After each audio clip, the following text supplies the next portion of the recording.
Selamat malam, saudara yang dikasihi Tuhan. Senang bisa kembali hadir di tengah-tengah Anda. Saya Yohana Ibrahim, menemani malam Anda, mengantar Anda beristirahat dengan renungan malam dari Pendeta Dr. Erastus Sabdono dengan tema kausalitas di dalam diri. Saudara, kesucian adalah hal mutlak yang harus dimiliki dan dijalani orang percaya. Karena hal ini adalah yang sangat mutlak, maka Tuhan pasti bersikap sangat adil. Keadilan Tuhan menuntut masing-masing individu untuk bertanggung jawab. Seberapa tinggi kualitas kesucian hidup seseorang tergantung dari masing-masing individu merespon anugerah yang Allah sediakan kepada mereka sesuai dengan takaran atau bagiannya. Sesuai takaran atau bagiannya, artinya masing-masing orang memiliki bagian yang khusus. Tentu satu dengan yang lain berbeda. Dalam hal ini, berlaku firman bahwa yang diberi banyak dituntut banyak, tetapi yang diberi sedikit dituntut sedikit pula. Lukas 12 ayat yang ke-48.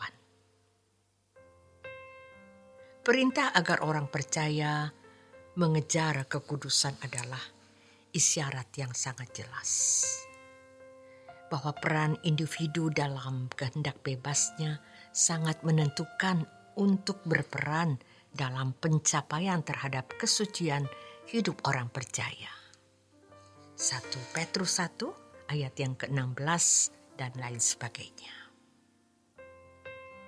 Kalau kesucian bisa dicapai hanya oleh karunia, maka tidak pernah ada perintah untuk mengejar kekudusan. Atau tidak akan ada perintah agar kita hidup kudus. Kalau kesucian hanya dapat dicapai dengan karunia, maka perintah yang diberikan Tuhan bukan perintah untuk hidup suci, melainkan untuk mengejar karunia guna mencapai kesucian.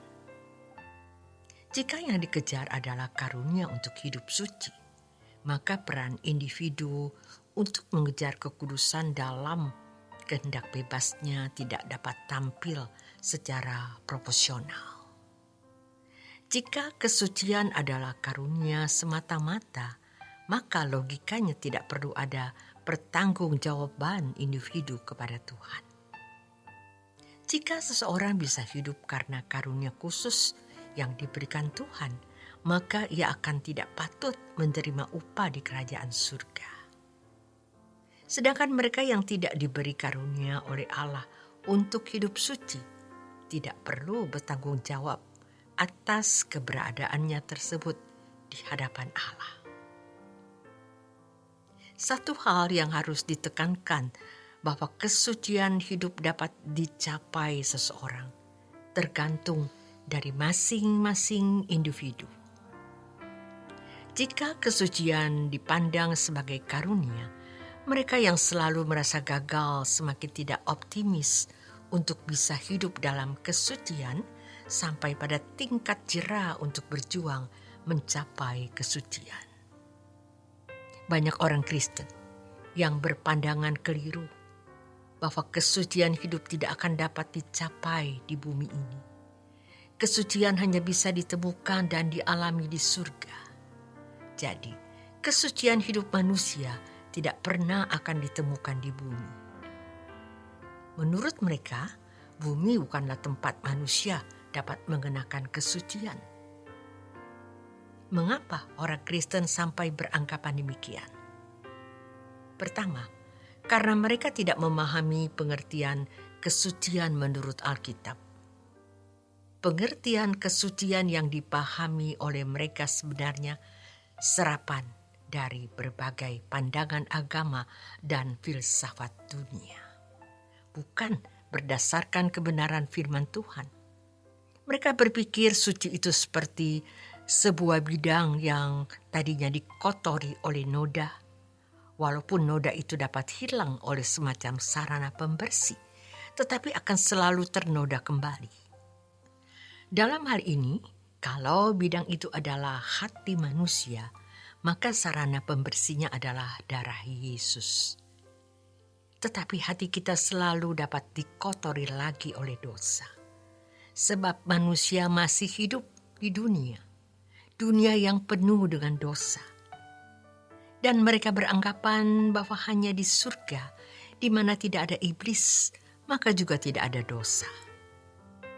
Orang percaya harus selalu berjuang untuk berkenan kepada Tuhan. Berkenan kepada Tuhan bukan hanya didasarkan pada melakukan hukum, tetapi tindakan yang selalu sesuai dengan pikiran dan perasaan Allah. Dengan demikian, dosa bukan hanya tindakan yang melanggar molar umum seperti melakukan pembunuhan, perzinahan, perampokan, dan sejenisnya, tetapi tindakan yang tidak sesuai dengan pikiran dan perasaan Allah. Dosa-dosa yang terselubung di dalam hati dapat terjadi setiap saat tanpa rangsangan dari luar. Dalam hal itu, nyatalah bahwa dosa tidak terletak pada kausalitas di luar diri manusia itu semata, tetapi terletak pada kodrat dalam diri manusia. Untuk setiap hati dan gerak pikiran yang salah, setiap saat seseorang dapat menjelaskan atau melakukan pemberesan secara pribadi dengan Tuhan. Dalam hal ini, harus dilakukan secara pribadi dengan Tuhan, sebab tidak seorang pun yang dapat memahami keadaan batin seorang lainnya. Dalam keadaan siaga, seseorang dapat selalu menyadari apakah dirinya berada di tempat yang benar di hadapan Allah atau tidak. Dalam hal ini tidak dibutuhkan siapapun, apakah seorang rohaniwan atau gembala jemaat, untuk menolongnya melakukan pemberesan dosanya.